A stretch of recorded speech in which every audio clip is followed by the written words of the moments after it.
shit. Oh. Oh. Oh my god. Oh my god. Oh. Oh my god. Holy fuck. Ow. Painful.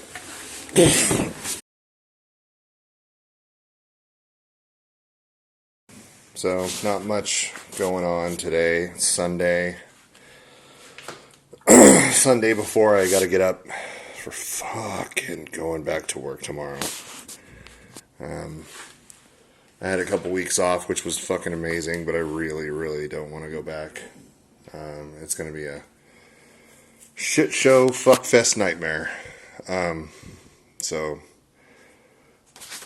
yeah, that's about the mood today. It's probably like 5 o'clock. No, sorry, it's 6. 6 o'clock. So, my little MSD box down there, the previous owner had this car sitting out in the field for about a year, and the mice got to the wires, the leads going into the MSD box. So I'm gonna cut out the bad parts and rewire it. It started kind of arcing a little bit last time I was at practice. Started grounding out, so I'm gonna fix that, and then that's probably all I'll do today. Just want to make sure that's done. Don't forget about it. So I'll see when I get in the car. It's a little cramped in there, but whatever. I was looking around. There's like the ignition wiring and shit. I was looking around at all the wires. They all look pretty damn good. I mean, I can't find any other chewed wires except for right here on this where they're entering the ignition box. These are chewed all the way back up to here. All this is like mouse chewing shit. So I'm gonna there's plenty of wire here, so I'm just gonna cut out the bad part. Looks like maybe 6 inches or something. Cut out the bad part and then splice them in. I traded seats, so now I'm kind of crammed into this passenger area-ish. Passenger area. And I'm kind of looking at this crossbar in the middle. I was wanting to put a passenger seat in here and take people around for practice laps, but I'm not sure if it's going to fit with this crossbar coming this far at a 45, right? They'd definitely have to put their feet over here, but over here I'm not sure if the seat will fit. I'll have to measure and shit. Oh, you know what? And my fresh air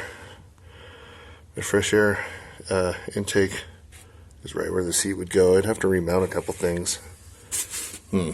Interesting.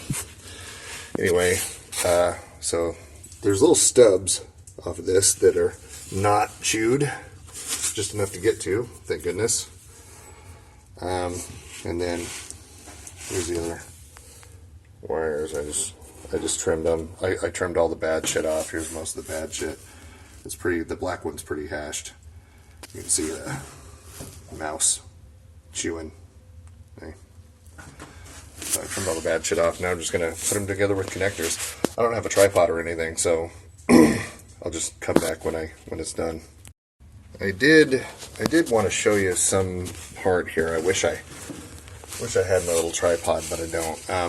I wanted to show you how I clamp these connectors on here, right? I get them on there, you know what I mean? So it's important. A lot of times people think they're clamping these things on. They give it all their oomph, and then the wires slip out. It's not really a good connection, right? For the record, I should be soldering these wires together. These cheap connectors, I should be actually doing a good job in soldering these wires so that they get a full connection, but I don't have my soldering iron out here, and it's in a box somewhere. So I put the connectors on, and that's that. I wanted to show you how I clamp these on there. You know how they go on. The wire goes in the end, blah, blah, right? Goes up in there. I wonder if I can have this just, have it kind of, yeah. All right, so the way that I do it, you get some vice grips, right? And you set them to where they won't fully close without some good oomph, right? almost closing, but not fully closing, right? And then this gives you a lot more leverage when you go to clamp these motherfuckers on there. So like, I can grab this motherfucker right here, and when I squeeze it, I'll be squeezing it with the might of Zeus, you know? And that really mashes that son of a bitch on there, right? So, you grab it. I usually grab it. I usually mash it a couple times, but then you grab it by the end of the vice grips here and just give it the fucking shit of it. And then it's on there now. You know what I mean? That fucker's on there. Good trick. Alright, got those on there. They're on good. I left some of this wrap from back here, so I'm going to re-wrap some of that around these connectors as much as I can, right? And then I'm going to wrap the whole thing with electrical tape because we don't want any sort of moisture getting in these connections, so seal it off pretty good with electrical tape. Well, that is the finished product, right? Should be, should hold out moisture for at least 2 weeks, maybe 2.5. The key is here, you start on one end, you wrap it all the way around until you get completely sealed, and then you keep on wrapping and go back the other way. So it's actually 2 coats of tape in 2 different directions, so they overlap really well. So like I said, 2.5 weeks before that gets any water in it. All right. So now getting out, right? Definitely going to burn the hell out of our legs on this, so has to move. I figure I'd show you the fiasco that is getting out of this fucking area when you're old and fat. Holy shit. Oh. Oh. Oh my god. Oh my god. Oh.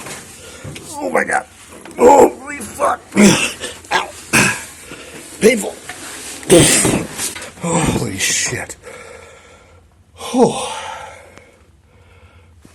I was sitting on a little moving blanket. Pro tip. Sit on a moving blanket when you're old. All right.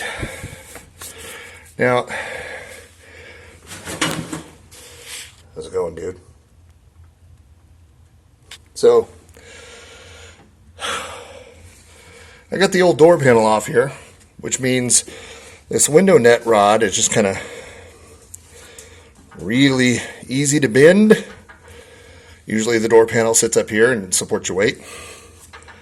And then the car is way up on jack stands right now, so it's super high. And I used this little step stool right here to get in and out, which is on wheels. So getting out, I'll be lucky if I don't break my neck. I may need both hands, but let's see what happens. Oh, and I'm in flip-flops. Oh, shit. Oh, my God. Holy fuck. Oh, holy fuck. Oh, I bent the fuck out of the rod. Oh, oh God. Oh, God. Oh, God. Oh, my. Rolled with me. All right. See the rod?